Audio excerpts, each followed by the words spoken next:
Republican House Minority Leader Kevin McCarthy traveled to New Jersey yesterday to Bedminster, Donald Trump's golf resort, where he met with Donald Trump, and one of the things the two discussed was the Select Committee on January 6th. This is only the second time since Trump has left office that Kevin McCarthy has traveled to one of his properties to meet with him, and Donald Trump, the day before the meeting took place, was happy about it. He released a statement. Kevin McCarthy's coming here. It's going to be awesome. We have much to discuss, he said. And I guarantee you the number one topic of conversation, possibly the only topic of conversation, was the Select Committee on January 6th. See, Kevin McCarthy, as the minority leader, as the leader of the Republicans, gets to put people on that Select Committee.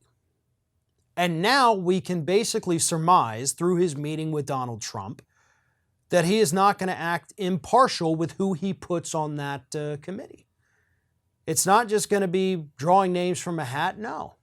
It's not going to be picking mild, moderate Republicans to go and just serve on the committee, do what you're supposed to, and then call it a day.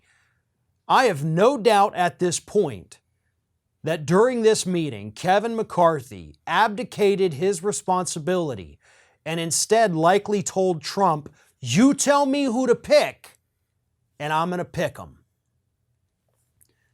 This means that we will not be able to trust the Republicans that get put on that committee. Not that we could have trusted them anyway. And again, this is all speculation. I have no evidence on my theories here, but they are just that. They are my theories about what took place at that meeting. And again, it's kind of easy to come to those conclusions. Donald Trump doesn't want a select committee. The Republicans don't want a select committee. And Donald Trump and people like Kevin McCarthy do in fact have the most to lose if this committee comes up with damning information or basically just serves to remind the people relentlessly of what took place that day, considering the Republicans right now are going through this January 6th history rewrite where they're trying to paint it as a walk in the park, saying it wasn't all that bad. The public understands that it was bad.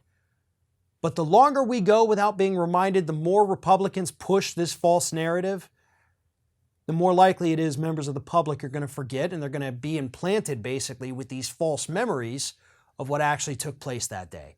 And that's what Donald Trump wants to ensure. That's why he met with Kevin McCarthy, because he wants to make sure that whoever ends up on that select committee, they are loyal Trumpists. They're not going to come up with any information that's going to be damaging to Trump or the Republican Party, and they're going to do their best to obstruct any real work from this committee.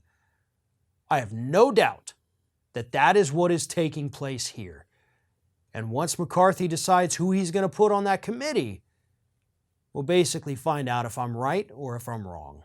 Hey, thanks for watching. And if you want even more Ring of Fire, we encourage everyone to like, comment, share, but most importantly, subscribe. And don't forget, you can find me on all social media outlets at Fair and Balanced.